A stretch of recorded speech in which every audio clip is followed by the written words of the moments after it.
All right, so we're here with Shane from Boardman Gaming. Recently put out an additional two full factions. So that's four full factions now that you've released. Yeah. Yeah, which is And 100 castle walls, I think, too, or close to 100 different castle walls. So right. Yes, the yeah. Castle Walls line, which is a Yeah. whole other world that I haven't really been able to get into, but I remember looking through a lot of them when they first came out, and they're like, actually, that's actually a great place to start. Is you're one of the few people I've met playing this game who shares my level of lore love from the books. You were although you didn't technically win because you played for somebody else, but we had a mini game at the Canadian Nationals this year where you had to name that house based on coat of arms, and you're the only person to help somebody get 100% on that quite easily. You're welcome Uh, again to yeah, whoever that was. I forget. yeah. Your lore game is on point, and I gotta say, the Castle Walls, everything you've done so far, I extremely appreciate your attention to detail from the books. Um, well, I think like one thing is like I know a lot of people they play the game because they like the rules or they play the game because it's kind of a mix of things. For me, it's like it's just the fact that it's Song of Ice and Fire is like the reason I play the game.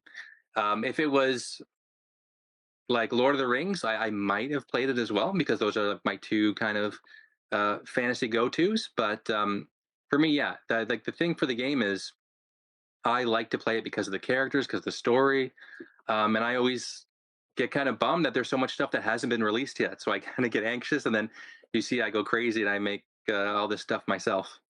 Yes, which is why you're my favorite person in the game right now because I feel those same things. We recently collabed a bit. You helped clean up the art and the wording on the first character I dabbled in, which was inspired by talking to you at the Nationals, Devin Lannister, which will feature in a battle report coming up, and we'll talk about that again at another time. But I think again, like you said, there's so much untapped from the books. Let's start. We're going to talk about the Ghiscari faction that you put out tonight, Yes, yeah. primarily. And right away, I just test for people out there in the comments before you give the answer. You got the wise masters, the good masters, and the great masters. Wondering if people just off the top know who's who. I think I know. Yeah, I think you do. Yeah. Yeah. I had to look it up. I didn't even remember that. I know the three cities, I know the three houses of masters, but I didn't remember who was who. Hmm. So you want to tell us? Should I? Okay. I think great is Marine. So I think that's the one I remember. Does that Correct. mean that wise is Astapor and Yunkai is good? Or are those Other switched? way. Other way. Yeah. Yeah. Yeah. Young Kai, the powerhouse right now, I guess, in the books. They're the wise. I think one of This the is really gonna cool make that things is easy. like after working on these factions, sometimes I go back and I read like a passage from the book, and it's so much more vivid now when I read it because I can really picture the characters because I've kind of spent time thinking about like what they look like, their role in the story, and how can I put that into the game. And so now, like when this character comes up, it's not like this minor character who has like one or two lines in the books. I'm like, oh, it's Melassa, like the girl general, and I think of all the time I spent kind of researching her and looking up pictures and stuff to make this faction. Um, That's some of the fun of it. Is you kind Notes, of sometimes I make exactly. stuff on purpose. I'm like I'm excited to see what people will say about this. How Yeah, much it ruffles. Yeah. yeah.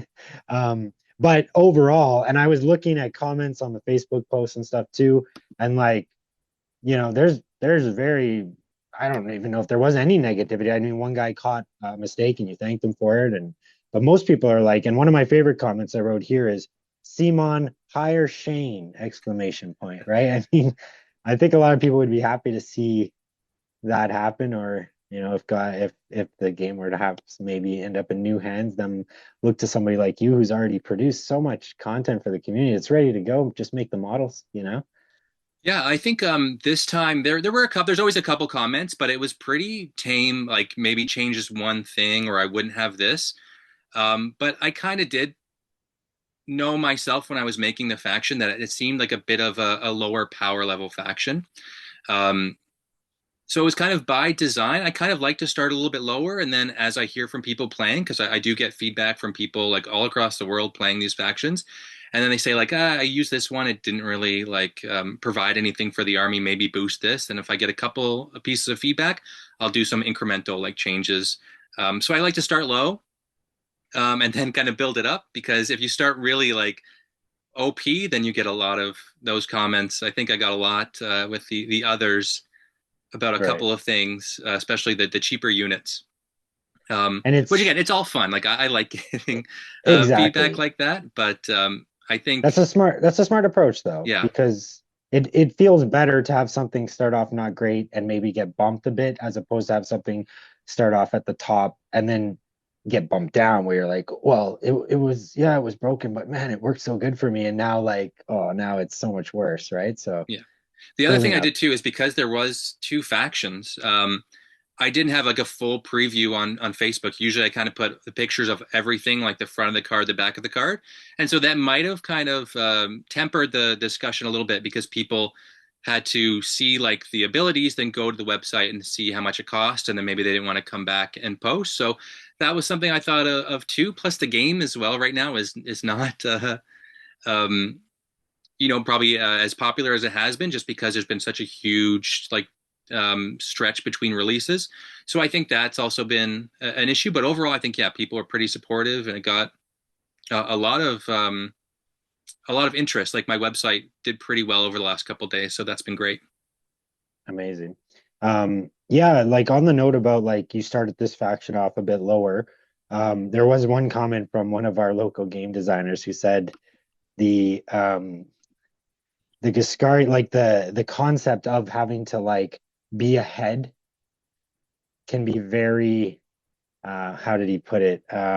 Punishing if you're not, basically. Like when you're Yeah, behind and you need something to come through and all your stuff's based on you having to be ahead, it's extra punishing to try and get back kind of thing, right? So that yeah, was I kind of yeah. one note, but I mean again, this is Yeah, I talk about in the worldwide. article how when House Greyjoy first came out, they were the win more faction, right? So you had to kill to get more powerful. But if you're killing so many units to get those pillage tokens, you're already doing really well. And so to me, it was a play on that because you can get victory points without really engaging your opponent, and so you can kind of get ahead and then be aggressive. And so you don't have to get ahead by being aggressive and kind of pushing your troops out there. Instead, you can kind of sit back and then hopefully try and win um, maybe two or three victory points early on. Maybe your opponent has the same amount or just like less. If they have the same amount, you do get some boosts for most of these cards. And then if you do get more for whatever reason, then you can go in and start attacking. They also have this is one actually I heard from someone. They thought this was a pretty weak unit, but they have the trebuchet, so you can kind of pressure people a little bit, especially armies with low morale. So yeah, I agree. It is in my mind, it is a weaker faction as well because I don't think anyone wants the slavers to be like dominating everyone. It's not like everyone's. It's probably no one's favorite faction, but it's a really one that's really um, like thematically really fun to play, and I think maybe works better as kind of a homemade faction for fans to try out because I don't know how Right. popular it would be if it was made by Simon. So um, I thought it'd be fun to just try something out and give them that kind of identity, which just sets them apart because you don't want everything to be so samey. Absolutely. And there's a lot of uniqueness to this, which is cool. And I think that's a really good point is that they are not an organized lethal force in the book. Like they're not a super strong faction in the books. Like as opposed to the Boltons, who you think would play a lot stronger in the game because they're actually quite effective and strong in the books. Um, so yeah, that actually is very thematic in the sense that like they're disorganized rabble, like this guy's in charge this day. Oh no, I think it's this guy actually. Oh no, they're fighting over who's in charge because that Yeah, guy's pretty dead much now. at And every turn they pretty much they seem like they have like overwhelming odds or they're doing well, and then pretty easily like someone like Barristan or like other characters kind of defeat them or trick them. So Tyrion's using them as puppets like all the time and using the cell swords. So it's kind Absolutely. of, yeah, it's fun to kind of play into that where they're not the best, but they have a lot of tricks up their sleeves. Absolutely. And yeah, the more we talk that out, the more it makes perfect thematic sense that they are way better when they're ahead. Yeah, Like and when they they're bullies, foresee, right? yeah, That's kind of yeah, the oppressive nature of those like the slaver cities and stuff. So yeah, I thought that would be kind of like yeah. different. Soon as things go wrong, Yeah, though, not so good, not so yeah, strong. They don't exactly. hold up to adversity so well. Yeah. Yeah. Uh, you had kind of touched on it earlier, and then I pivoted away. But the art, that's a thing I was getting a lot of asking about the art, asking about the art. And I saw in your PDF that you've named quite a few artists that you've um, used the art from, and people were just wondering, like, do you have agreements with these artists, or are you just like, how do you find them? Like, where's this art coming from? Because the art is like on point, looking like you've got like the Simon look down. Mhm. Like he, like yeah. Again, our local game designer, like he's working on his own game and stuff, and he's just like, wow, like you're first he thought you were maybe doing AI, and he's like asking him about his prompts and stuff, and then I was like, no, he's named a lot of artists here at the bottom of the document, like so Yeah, yeah, if so you for the artists, where I find there, so I spend hours and hours just like searching Google, and then I will find usually pictures that I like, and then I'll do a lot of work in Photoshop to kind of cut them out of the background or do whatever because I want them to look like the Simon cards, right? Where it's not like there's a background depiction of a castle or a field, anything. It's basically just the character with like a plain background. So I will do that. I will be honest. I've never contacted the artist as far as I'm concerned. Like this is um, a free thing for the community. I've never like asked for money or anything like that. So to me, it's me just kind of giving back to the community in a way and kind of celebrating, um, obviously, A Song of Ice and Fire and all that stuff. So yeah, just finding like really good pictures that I know kind of match. And I did use AI this time. I mentioned in the article that um, I do like Photoshop a lot. And so what I really did was I went into Photoshop and I made kind of crude versions of what I wanted. So I'd find like maybe a picture that was similar, then I'd like kind of pose them. I'd color them in, I'd find maybe a different face and put it in. And so that would be like kind of my prompt. I would then bring it into Chat GPT and say, like, can you just make this look like professional and painterly kind of? And so okay, that was like I found that was like kind of the key to making AI art look good, is giving them a really clear example that wasn't professional looking, but gave like them all the ideas they needed to make a professional looking version. And so I would say it's probably like 50-50 of artists' work from the artists that I talk about in the document, and then AI art that I kind of created from putting a bunch of stuff together. okay. So that oh, that's cool. So yeah, you spend a lot of time looking for original artwork. You spend a lot of time editing that artwork to get it how you want it to look, and then when necessary, you'll get AI to just clean that up and make a finished product. Yeah. And really what Okay. happened was I pretty much finished like the faction and I had most of the art done from artists I'd found from Google, but I wasn't happy with it. It was just too like ancient Egyptian, too obviously like Arabic or ancient Persian and stuff. And it didn't have that feel from the book, like that kind of otherworldly Ghiscari field with the tokars and like the kind of exuberance and the wealth and stuff like that. So I wanted something that was a bit more reflective of like what I pictured it to be. And so I started trying those prompts, and I was really happy with like what I got. And you can kind of see the finished product and the on my website. And so I just kept on going with that. And like I said, it's probably 50-50 AI art and then artist work that I found online, which Okay. is some of it Song of Ice and Fire, and a lot of it, like I said, is just kind of historical concept art and stuff like that. I mean, it looks on point, really, really good. Another question I had about your so game development, Felipe, like, do you actually work with him at all, or are you just giving him the credit for the overall like game development of the original Yeah, that's game? just I copy and paste kind of the credits from the game, and so I'm Okay, basically giving him credit for coming up with ideas from like different abilities and stuff. That obviously I'm copying a lot of abilities from the game, but no, I've never contacted anyone from CMON or anything. I'm just okay, giving them credit because they put so much time and effort into the game, and I'm kind of taking their ideas and making a community, some community content. Okay. Okay. Yeah, I was just wondering, like, if you, so do you have anybody that you, like, is this all out of your head, or do you have people that you like bounce ideas off for abilities and balancing and stuff like that? Or is this just all your creation and you put it out there and then you see how it's received? Mostly, yeah, my creation. I'll play test some stuff with like my friends and family, but Okay. they sometimes they don't even know that I made it. And so if I crush them, I'll feel pretty bad that I made something and then I just destroyed them. But that usually does not happen. But yeah, it's mostly me, especially with these two factions. Um, I kind of have a feel for things now. Like I've done enough with House Aaron and the others, and those I kind of play tested more extensively. Whereas these, yeah, I definitely tried out some of the new stuff and the tactics cards, but it wasn't like every single unit um, you're trying out, because you get this idea in your head of the math of how everything works, and you're comparing it to all the stuff that's already been released. And there's so much stuff that's been released that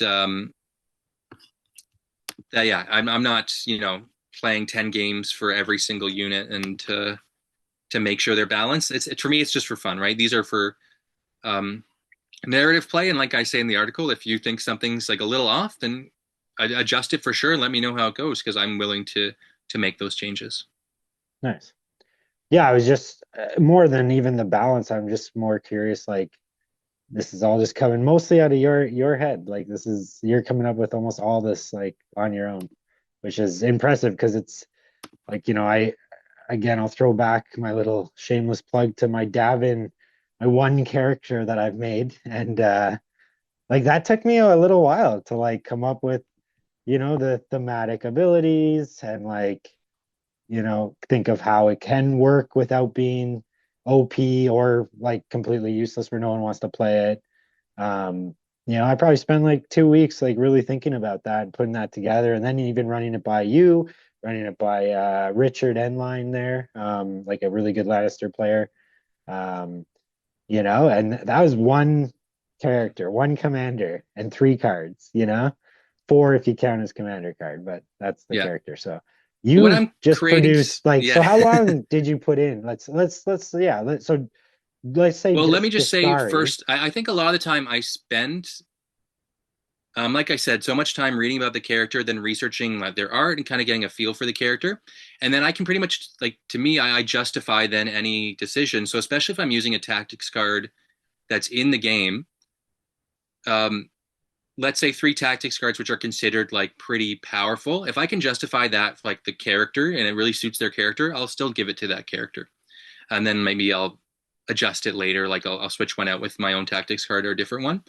And so to me, like that's the thing, is like, what is this character about? Are they super aggressive? Are they super violent? Are they like a negotiator? And then just finding something. And now I've because I've done this so often, I kind of have like in the back of my head, I kind of know all those cards and know everything that would then suit that type of character. Or I start matching them with other characters that are similar, that are already in the game. How long this took? So this probably took the longest. It's crazy because I did the 2 factions. And so when I finished the others last year, for the first time, I knew like I was going to make the Ghiscari. Like when I first did House Aaron, I'm like, this was like a lot of work. Like I'm done.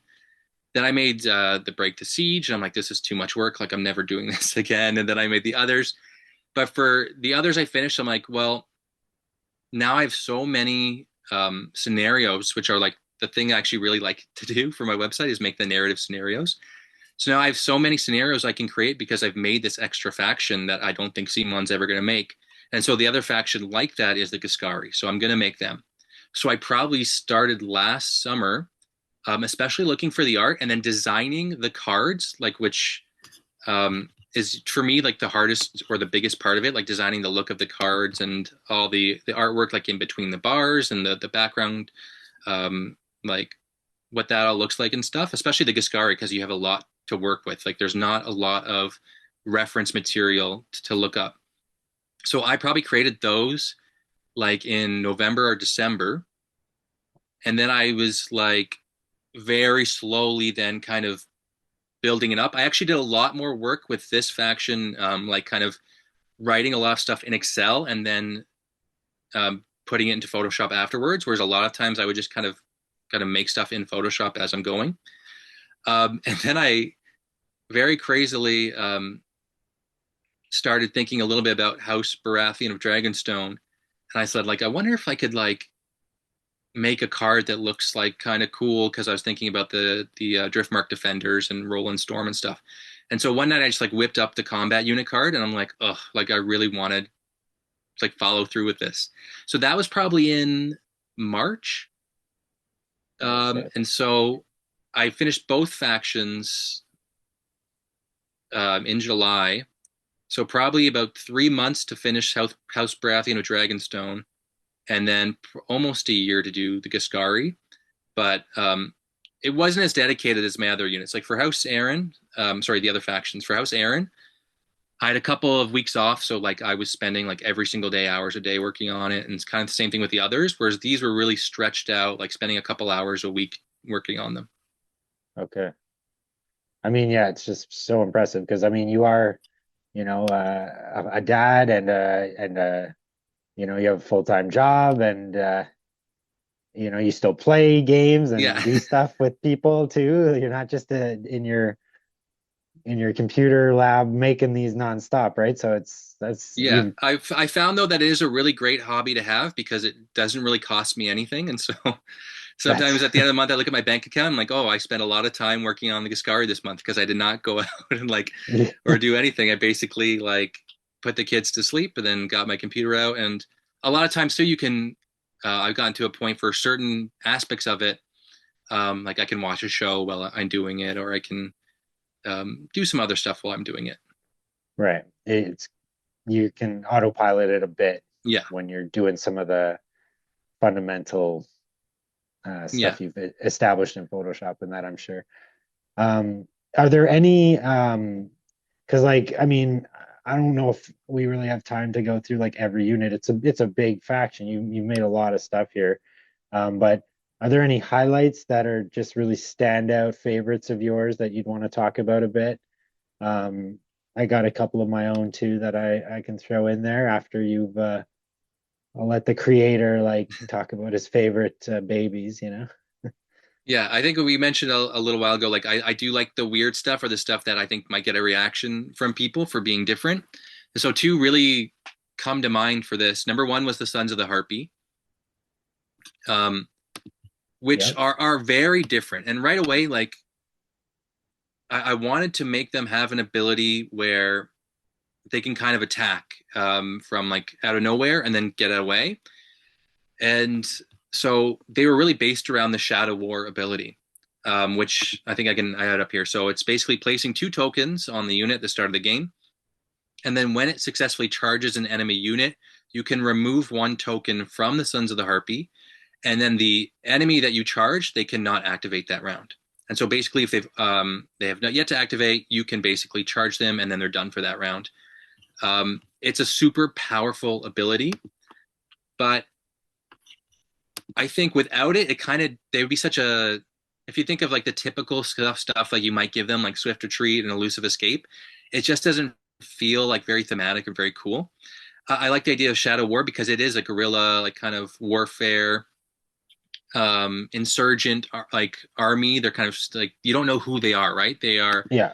there could be anyone. Basically, you're walking down the street and then someone stabs you, kind of thing, right? So that's the feel I wanted to get. So then I create that ability. I'm like, wow, this is super powerful. Like, how can I balance it then to make it kind of more like feasible that it actually might be like not super OP? And so that came in. Then it's a 7 point unit, but it's only rolling 5 dice on 4+. Um, for its like first attack. I thought like, well, now it's getting a little weak in that case, and so like, what can I do there? So how about defenders don't roll defense dice? And so it's again one of those units where, and then finally, actually, the other balancing thing was you can only have one because if you had 2 or 3, it'd be ridiculous because you'd just be charging the enemy and they couldn't activate anything in the round. It wouldn't be fun for everyone. But having the one unit who has low defense, um, isn't the fastest unit and stuff, like you have to really watch where they're going, and you can maybe send your archers after them, your cavalry after them. So there are ways to counteract them, but it is something that is kind of if you're not on like the on the ball, they can catch you sleeping and they can really hurt you. So I really like that. I think it's fun and thematic and also I different. Like it's again, there's so many units in the game, and this kind of bothers me that have like 754 or 765 dice. I'm like mixing up that dice line and kind of doing things with more powerful units that have more powerful abilities, but like less dice and worse to hit and stuff. I think just gives the game so much flavor. Where so much in the game right now, like every single 7 point unit, like infantry unit, is 3+ to hit, like 754 dice or 765 dice. So I like to play with that like a little bit. Yeah, I actually really, really like it. I had the initial, first thing I saw on the card was Shadow War, new thing, read it. Whoa, what the heck? That is so strong. Like what is he thinking here? Proceed to read the rest of the card. Absolutely love what you've done because I fully agree with how you just broke that down. It is unique, it is thematic, and it is something like new to play and new to try to like make work, you know? Yeah, it's expensive. Yeah, the stats are pretty bad, but no defense dice, and you can 2 times in a game shut down an activation if you use it right. Like eh, really unique out of the box thinking. And I think it would be a very fun thing to play, actually. I think the balance on it is actually really good. Yeah. Um, yeah, It's fun that's too to think like there's a couple things where I like to do like they are quite strong maybe the first half of the game and then they're not great. Like this unit now, once you use Shadow War twice, you're probably running away. Like I don't know like who is going to get involved with. Like yeah, I know defense dice you can maybe come in and finish a unit off and stuff, but if you're stuck in like melee combat, like it's not good. So you are striking, you are running away. You use your 2 Shadow Wars. It's like the you have to basically go back into the shadows for the rest of the game. Um, so the second unit I will talk about, and I'm surprised no one really brought it up, the like flavor aspect or the lore aspect, but the Stonemen. Um, mm, one thing like when I first started the faction is like the Stonemen are going to be in it, and I don't care that it's not like thematic. The Stonemen don't have anything to do with the Ghiscari. They don't like um, even live that close to them, or they don't like ever communicate with them or something. But to me, they live in the same region, and it's something that to me like you can justify the fact that like if they're fighting in this area there could be stone men nearby and like fighting the other people that are the Ghiscari are fighting too, right? It's almost like a part of like the elements or part of the natural geography of the land, right? So to me that's my like really weak justification just because I think they're really cool and it's a sad thing that I don't think they'll ever be in the game because where do you put them actually in the game? Are they neutrals or whatever? I'm not sure, but and I did think about making them neutrals, but I thought it'd be more fun to make them for a faction because if you see what their ability is for neutrals, it'd be kind of crazy. But basically, if they attack you, you get grayscale, and grayscale is a card where you can attach it to the unit you attacked, and then they might suffer wounds. They might remove the grayscale card, but it also might kind of start chaining and infecting the other units around it. So I thought that was really fun and thematic. Again, I kind of chickened out a bit and made another limited unit, so it's only um, you can only have one Stoneman unit in your army. But again, it's also pretty thematic because there's not a lot of stone men out there. And like I said, it'd be like this rare thing where the Ghiscari are fighting near the Soros, maybe, and some stone men happen to show up. And um, as you can see, like they can't control objectives, so they're not like actively a part of the mission or whatever you might say the Ghiscari have, but they're around and they're fighting people, they're going crazy, and they're spreading the grayscale yeah. to the enemy units. I'm just reading the grayscale card, and yeah, that's really cool, actually. Actually, one thing, since you're looking at the card, the grayscale icon that I made for like the ability, that was something where it took me a couple hours and it kept on looking really bad. And I was trying to find a way to make it look nice. And it looked so bad for hours. Then finally, like I just like changed a couple filters and added a couple things. I'm like, well, this looks pretty cool. So I was pretty proud of that. It's on point as far as the aesthetic of the actual game. Like I think a lot of people would be fooled if they didn't know that this was an independent creation. What about a favorite of the neutrals? Because I Uh, got a pretty, mine's pretty. I like them all. That's actually one of my favorite parts of what you've done here because I've always been wanting more of the mercenary bands. And you've delivered. But for me, it's got to be like Penny Crunch Pretty Pig. Yeah, I was just gonna say Penny as well. So Okay, there we go. because originally, yeah, I put in the mercenary group, so the Second Sons, the Company of the Cat, and the Windblown, and I was not going to add Tyrion and Jorah and Penny and Quentin and Cherish Drinkwater and Archibald Ironwood, but it just seems like more fun. Like sometimes I just think like it'd be cooler to do it. So I ended up adding them a bit late. But when I thought of Penny, I'm like, it's a character. Like, what can she add to a unit? I'm like, well, it'd be really funny, like if you add her dog and her pig. That's so good. That's one too where it's like we talked about the artwork and stuff. So that's one where I kind of put a few things together, and that is an AI generated artwork. But I would argue it's like one of the nicest depictions of that character I've seen. And it's like a thing I said earlier where next time I read the book, I can have like a better image of what she looks like. And she's a pretty major character. She's in a couple chapters with Tyrion. And so to me, again, that's just kind of fun for me, adding a bit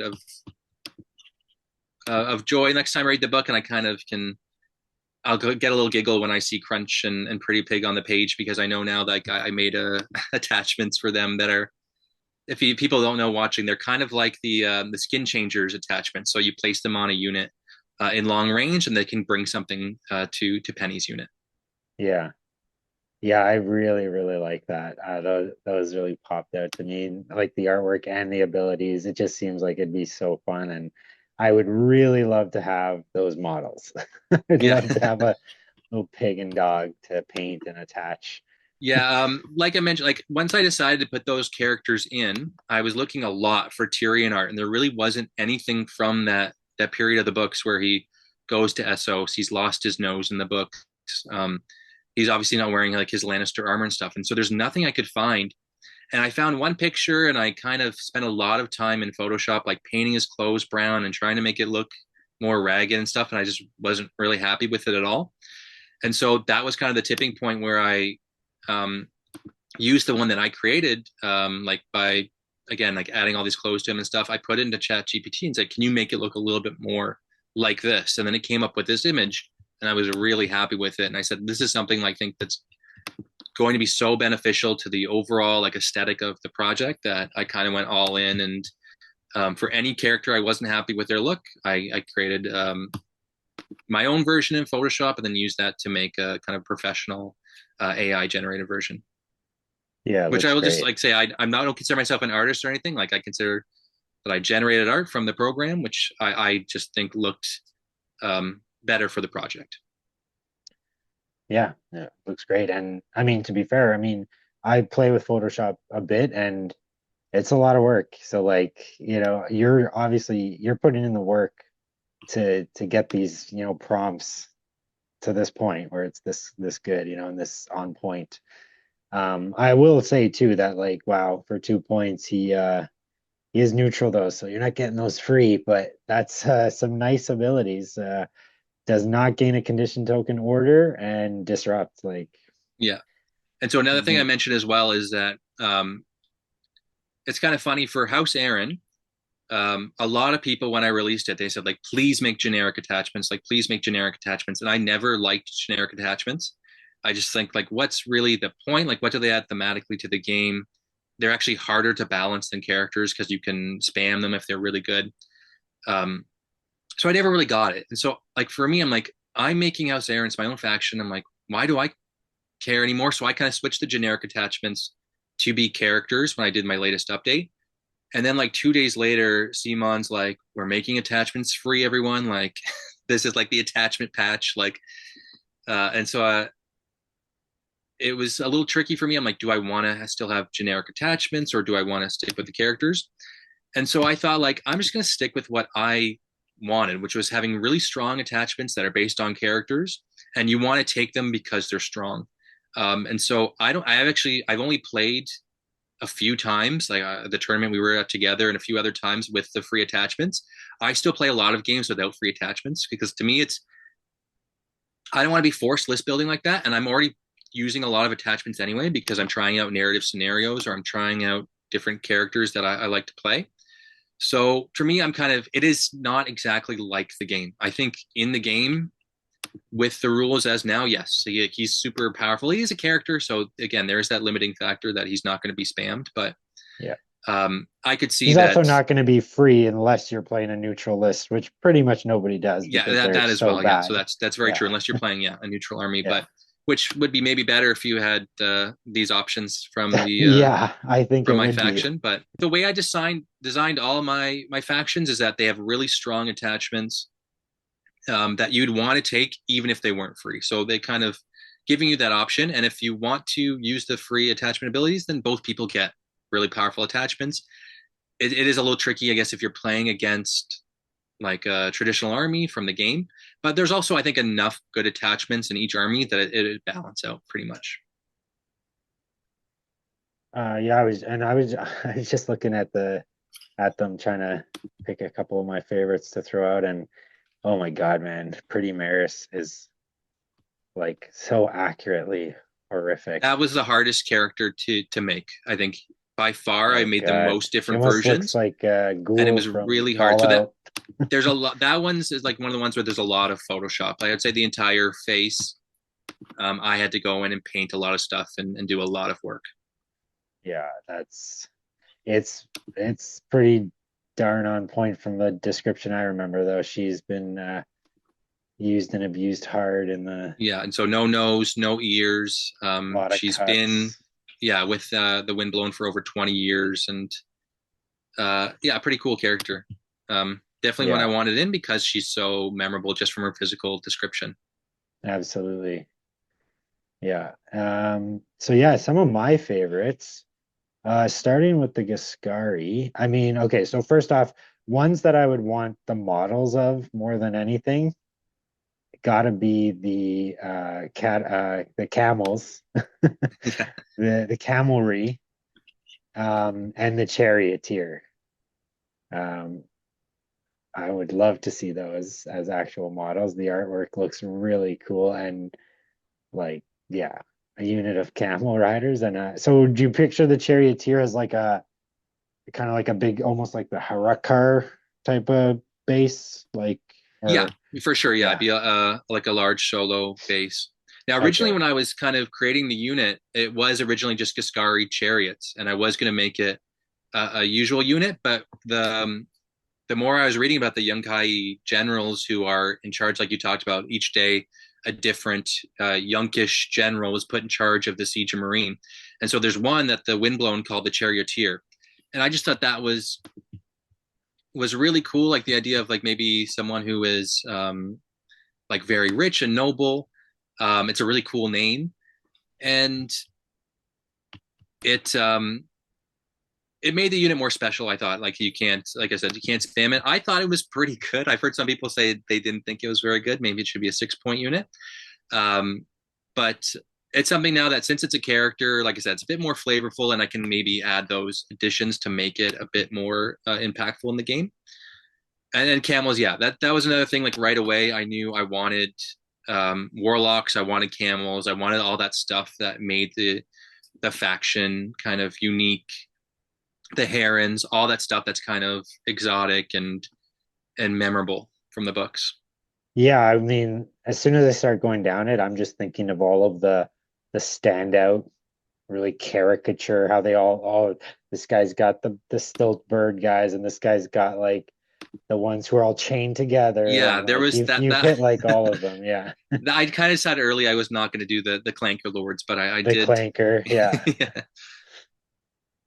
But I mean, just the slave soldiers, it's similar, right? It's Like, yeah, yeah, basically the same yeah. thing.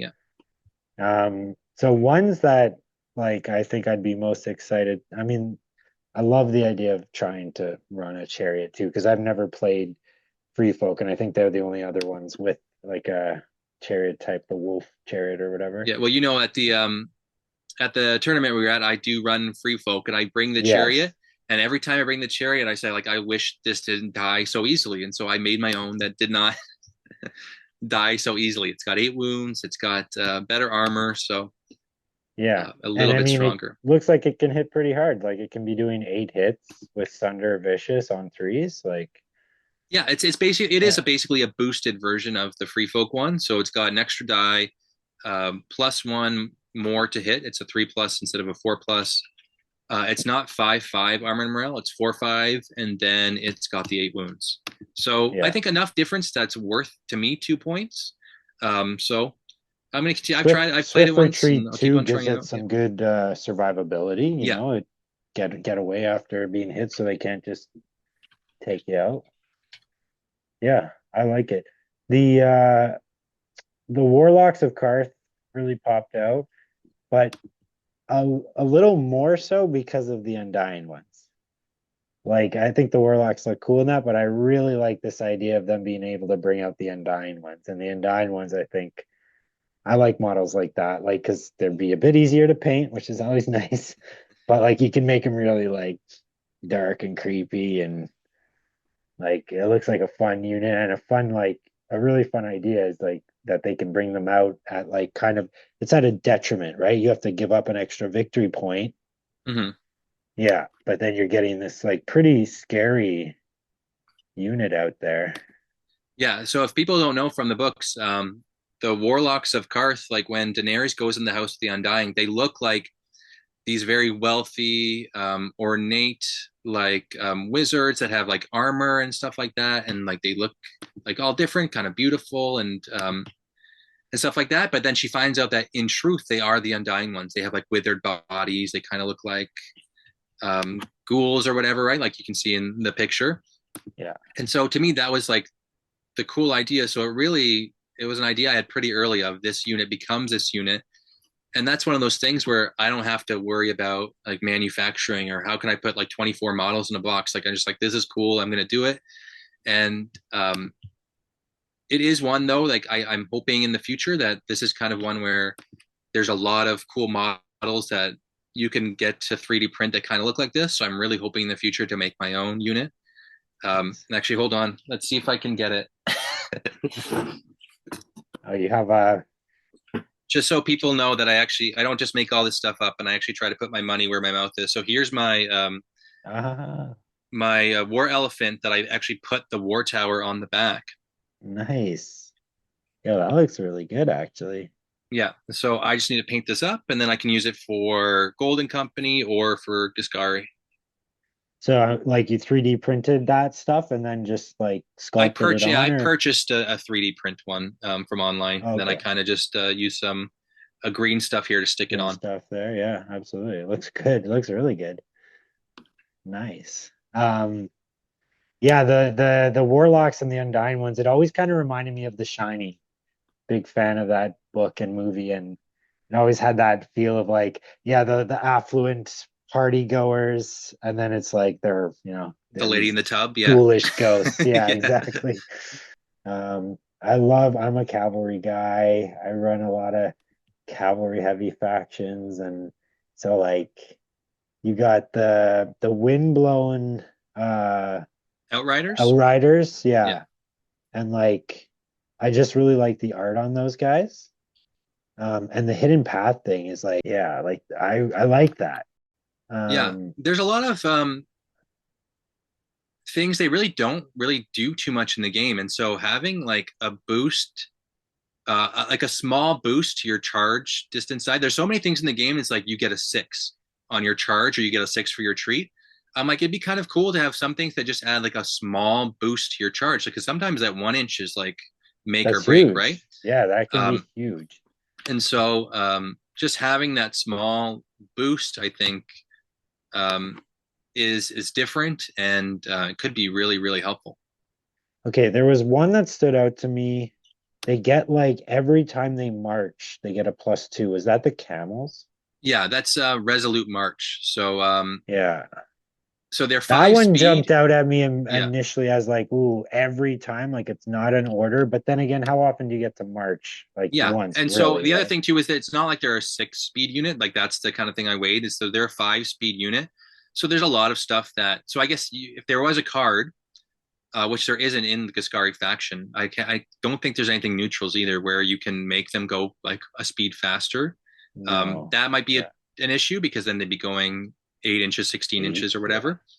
But the idea is basically camels, right? They can travel long distances in the desert, and that's kind of their strength is they're not going the fastest, but when they have to march across these landscapes, they're going to get you there. So I want to Yeah. give them that. That's actually another ability. I actually created that ability for the Northern Mountain clans in the House Baratheon of Dragonstone faction because Yes, I they are saw it marching on through the that. snowstorm.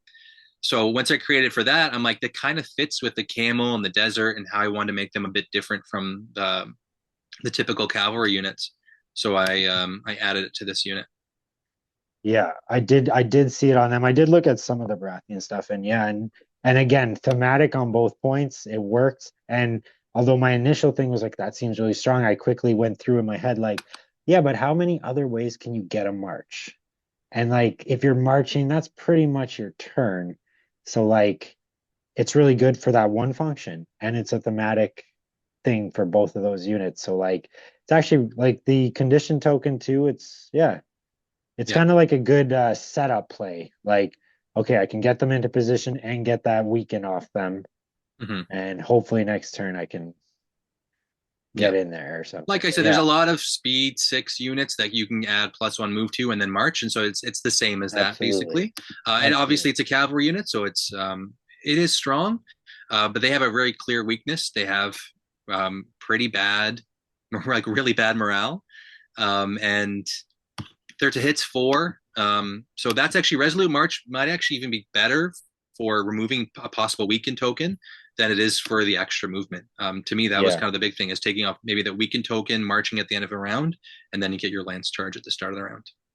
yeah, because exactly, they don't come off as too over. I mean, they have 3 armor, but yeah, their morale is quite bad.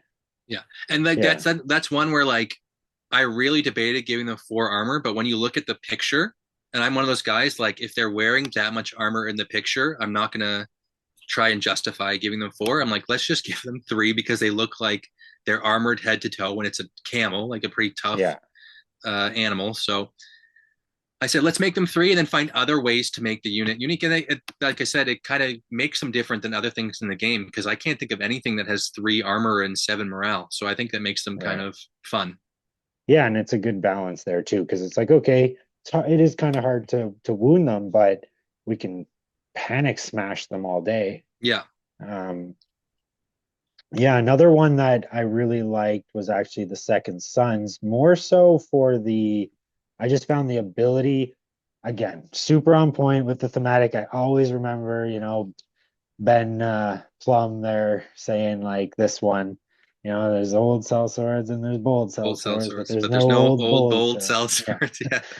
So like as soon as I saw that, I'm like, oh, nice. And I think they're both really cool because it's like it's a very, average 5 point unit, a little plus average actually, because they're on point with like the Stormcrow Mercs, like 4, 4, 6, which is better than most 5 points. But then you have these two like really strong but only one time things, right? Yeah. So when I'm like making those units, it really, I guess the job is to make them different. And so I really took kind of big swings, I think, with the Second Sons and the Windblown Mercenaries. So the Windblown Mercenaries, their kind of gimmick is that it's based around holding objective tokens. So they get stronger when they're on objective tokens, which is not like something that's not used in the game at all. Um, and for these guys, I'm like, what could be their thing to make them different? Because otherwise, like you're really like just kind of again balancing numbers between, um, especially with neutral units. There's already so many out there. Like, how can you make them stand out? I said, like, what about a once per game ability? And it really, that's one where like I thought of the name of the ability before I thought of the ability, and it became like old soul cell swords, bold cell swords. I'm like, well, if you're old cell sword, that means you're thinking about yourself, right? You're being defensive. If you're bold, that means you're just rushing into action. And so I thought, like, what if it was a once per game, like huge thing? So it's like a big play unit, and you get that one choice kind of to make that big play. Yeah, it's really cool. Obviously, the bold cell swords, it looks so nice. Yeah, I don't think anyone would use old cell swords unless they really had to, but Yeah. I definitely think most people are going to go full send on bold cell swords and just rush in and try and hopefully one shot a unit. Um, But when you do, then you're stuck there, so you can't use old sellswords anymore. Exactly, yeah. And I mean, yeah, I like it all. I actually like the catapult. Um, I thought it was a cool new approach. I was thinking maybe like, what if it was plus one wound like per rank or something to make it a little more Yeah, it's deadly, but actually so I pretty much have the exact same design for the Lannister trebuchet that I've used for a couple scenarios and in the Break the Siege document. Because based on the idea, it's a very similar idea. So in the Clash of Kings, Joffrey puts the traitors onto the trebuchet and launches them out. So he's launching corpses basically into Stannis' army. And the the Ghiscari are doing the same antler thing. men. They're burning corpses and they're sending them into the walls of Marine. Um, so it's the same idea. I think my idea though is making this one actually that one 6 points. I made this one 7 points just because I know a lot of people don't like to play against stuff like this. They feel like it's not interactive. And so just by boosting the price a bit, I'm kind of saying like this is really a thematic unit. If you want to recreate like the Siege of Marine, this is like something you can do. And if you're playing my rules for like Break the Siege, it's actually pretty good against Castle Wall still because you still get that one wound against a castle wall each time you attack. So yeah, it's one I kind of just threw in. And the other thing too is it was hard to pick the name because it is the Six Sisters Trebuchet, so there's six different names. Let's see if can pull it up here. There's the Dragon Breaker, which I went with because I think it's the coolest. The Ghost of Astapor, the Harpy's Daughter, Harridan, Mazdan's Fist, and the Wicked Sister. So I thought, like at one point, should I make six different ones that have little like small differences? But I Small, thought that yeah. people would just get sick of me for making so much stuff that I need probably go to bed. So I went against that. That's fair. Yeah, I don't know if you need all six. I think you picked the best one with the at least for the name, you know. And um I was just looking at the slingers because actually one of my local guys did comment on those guys. I think he said they were a bit weak and he thought your elephant was a bit strong. Yeah. Yeah. And so again, that's kind of like my almost my ideas for the game sometimes creeping into these designs because it's my stuff that I'm making. And so again, the strong attachments, and then I try and take less focus or try to um, make more expensive units based on like ranged units and cavalry units because I just find they're overused in the game. Like, sorry, I know you said you love all you love all cav armies, and I like them too. But I think a lot of people they always just start like I need my cavalry unit, I need my ranged unit, and that's like such a trope when you're list building. I kind of want to make it a harder choice by making them a bit more expensive and having a bit more flaws. And so for this one, it's 7 points, which is more than maybe a crossbow unit that like typical ranged unit Sundering has for other armies. Yeah. I actually thought it was a really cool idea, like because they can um kind of splash damage, right? Like Yeah, especially yeah. to solos units. So if you're playing free folk and you have like one of those like solos that have like one or two wounds, yeah, do some splash damage. Maybe you can take them Yeah. out. Yeah, or even just like I'm picturing one of those scenarios where it's like, you know, you got this unit with one guy left over there and you take him out with a splash from this, like talk about frustration. And Actually, but that like that reminds me. Actually, I don't know if you another one of my favorite things is if you go to Pyatt Pre's his commander cards, his commander's tactics cards. So one of them is like that kind of feel bad moment when you like destroy a unit, but they have like one wound left. So he has a card which you play it and you kill that off. And so the card is called oh I Am So Sorry because he hires the sorrowful men to go try to assassinate Daenerys. And so you tell your opponent, like, I am so sorry, and then you kill off their unit. that's awesome. That's awesome. Because I mean Greyjoys are gonna hate it, but Yeah. And so yeah, any of those things that like, yeah, they heal or anything like that. I think yeah. it is you do have to I mean it It's the suffers wounds, so I don't know if off a heal you could play it. But what is it? I am so sorry. When an enemy unit suffers wounds and has has only one one wound remaining, Target that enemy unit, it suffers 1 wound. Yeah. Yeah, that's So there's some things that would definitely go around it, but still, it would be nice, yeah, if they get to that 1 wound left for like to the last, they use it again, and then you just play that card and you finally kill off that unit.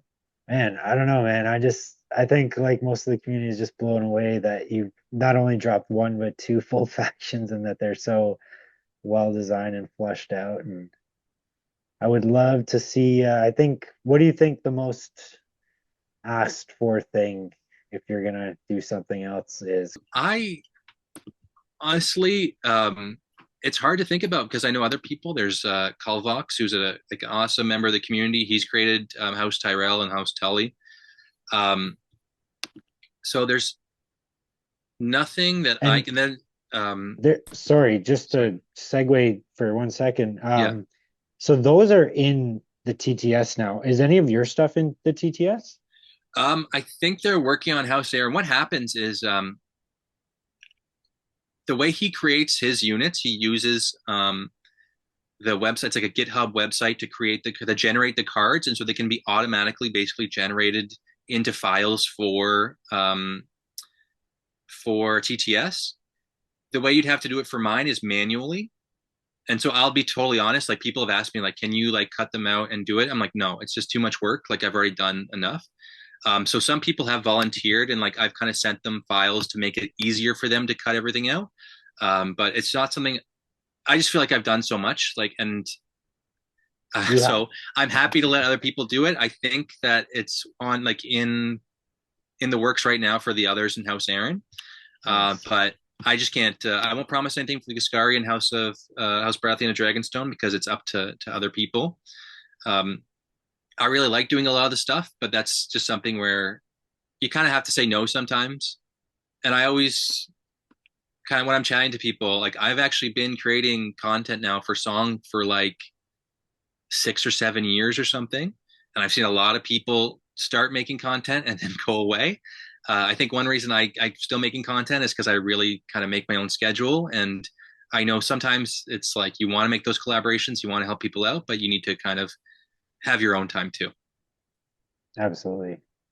Well, it's greatly appreciated. And yeah, I don't think anyone expects you to commit that kind of time to get it into TTS. There's other people who will carry that torch for you. And um, as far as the next faction, though, I think what a lot of people want to see, and I'm one of them, is the Golden Company. I think people just want that from Simon or you Yeah, because I know. they've already got the 3 units. They've got the fundamental building blocks are already in the game. There's such a wide range of characters to go off, and Yeah, I'm trying. So I'm just trying to look it up right now. I think the person's name in Discord, I think, is Hotshot. But they made kind of a Blackfire okay. faction. So they kind of took the Golden Company and kind of ran with the idea that it is actually a part of the like Targaryen lineage from Yeah. like I think it's Aegor Targaryen's like bastard son, or Aegor Rivers is the bastard son of the Targaryen king. Sorry, um, it's very cool, very well done. So for Golden Company, I don't know, man. I'm tired right now, but That's fair. No, but I don't I think do like anyone's to me like the ones. I'll be honest, like the things that stand out that I think like really should be in the game that are not in the game or I haven't created for the game yet are House Tully, House Tyrell, and the Golden Company. And like I mentioned, there's some pretty sweet community content based around those out right now. yeah, it was cool to see on Hits and Crits like they covered those, and I think did they went over I haven't seen it come out yet, but they did do an Yeah, interview with it's you. not out yet. No. Yeah, okay.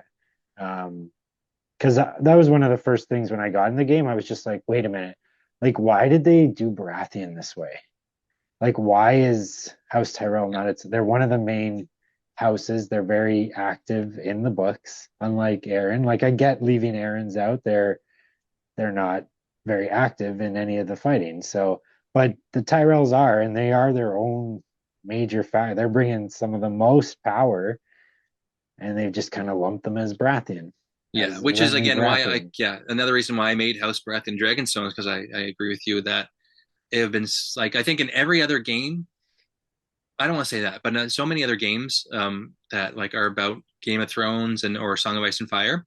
It's like you have the Tyrells and Renly is a part of the Tyrells, and then you might have like kind of a mainline Baratheon faction that has Robert and Stannis and Renly in it, and then you have like the Stannis faction, which has more of the R'hllor, like Lord of Light stuff, um, which is what I ended up creating the faction for. But yeah, having them all together, I don't think in the end it was the best choice for like again, like you said, for thematic stuff because no one's happy with kind of the half faction that they're left with. Maybe I can convince you we can do a little collab and we can do a little series on Hedge Knights. Okay. I got a Um, bunch of characters already loaded. I've even painted models to be those characters already. Um, are these characters from like the main Song of Ice and Fire timeline? Or are they historical characters? some of them are, and a handful would actually be from like the Duncan Egg era, which is my favorite era of the stories that he's written. I really wish, even more than the next book of Song of Ice and Fire, I want more Duncan Egg stories, and really hope they do well with this show because there's potential there. I think in them maybe going beyond those three novellas if they were to do it right. Yeah, I always thought, I love Duncan Egg too, and I'm fingers crossed that I get my Tactics Kickstarter or yeah, whatever Game Found yeah, thing, so I can actually have those models. yeah. I have $200 down with our local store here, praying that they'll show up someday. And Oh, I don't just know if you 200? can see, but like, yeah, I stopped putting in because we're not sure what's happening now. But Yeah. I don't know if you can see over my shoulder, but I have like this painting. Can you see it? Yeah, yeah. Yeah, that's Duncan Egg. And Okay, then so when you're talking, you're kind of cut. I guess I couldn't notice that there was a knight there, so it just looked like a beautiful nature.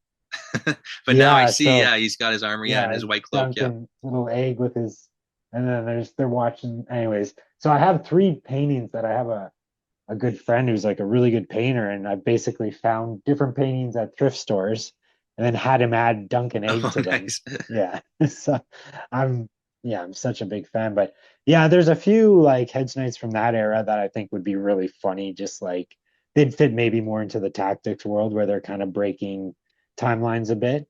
But there are like Sir Shadrick the Mad Mouse. Yeah, I yeah. always thought there's a great he would be such a good little character, like attachment to have in the game. Obviously Brian goes around as a hedge knight for a while. Like, let's have another version of Brian. She meets up with a couple of like hedge knights. There's like Sir Tallard the Tall. Um, there's a few here and there mentioned throughout. They're not as definitely not as prominent in the main storyline though, hedge knights, I guess. But But that's the yeah, fun thing is like literally again, learning about all these kind of obscure characters or exactly. especially a character like Roland Storm, like he's mentioned in the book like two or three times, but his name's the Bastard of Night Song.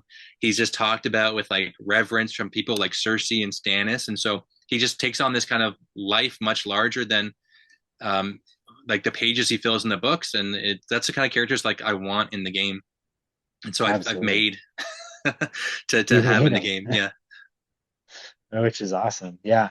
Well, hopefully, yeah, I'd love to try and touch base with you again in a bit and we can go over some of the Stannis stuff that you've done.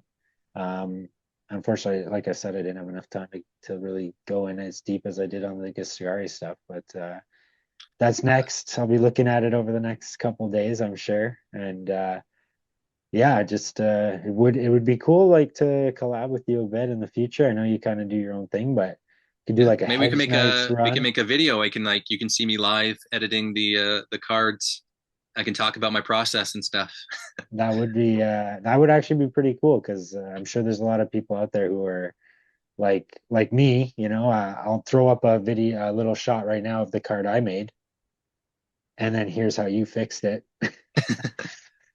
And it just looks like so much cleaner and more professional. So I'm sure that would actually be pretty appealing to me and others out there who are inspired by you and looking to dabble into this like stuff even for their home games, right? And And yeah, I'd be down for that. Let's find some time for that too.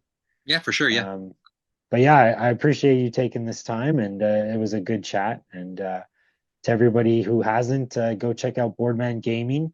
You can get the full PDFs on both the new factions, the castle walls, the others, the errands, and many, many other. Like, I'm always There's so impressed by how 99 narrative many. scenarios that are on the site right now.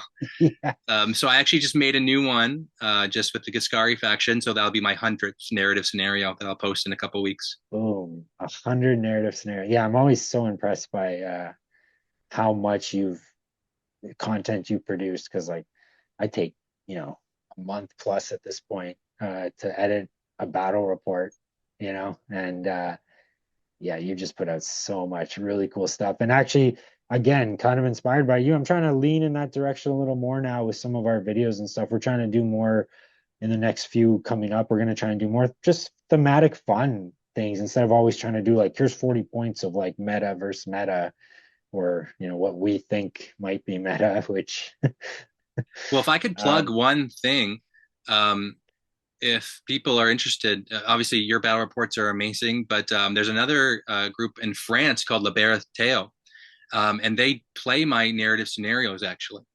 okay. And it's awesome to see because they have like usually 3D scenery, and they Why make would them you not? very thematic. Yeah, yeah, it's very thematic, very cool. And even if you don't speak French, they have English subtitles you can watch. So um, I always sometimes I don't even know they're making them. Sometimes he just messages me and says, "Hey, we made a new one. Check it out." So if people have some time and they've watched all of your battle reports, I would say go to La Barateo and watch their Boardman Gaming battle reports. Okay, awesome. I'll put their link in the description here. Because yeah, I'm all for promoting other people making content for this game. That's what it's all about. We're all doing this out of a love for it. And yeah, it's just about, growing the game. That's what I'm all about. Pushing hard just to see it not disappear and to see it keep growing because it's a great game. It's a really good community. And we got, people with talents out there making entire factions in their free time. Yeah, So well, yeah, hopefully everyone enjoys. And if people have suggestions or anything, there's a contact us link on the Boardman Gaming website. So email is usually the best way to reach me. Just send me if you have battle reports you want to talk about, like you've played the Ghiscari faction or anything, and or things you want in the future or things you might want to get tweaked. Just let me know. awesome. Really appreciate the time, Shane. One more time, Boardman Gaming, check it out. You've been watching Under the Hedge, inside interview here with Shane himself. And thanks for your time, and we'll talk again soon. All right, thanks, man.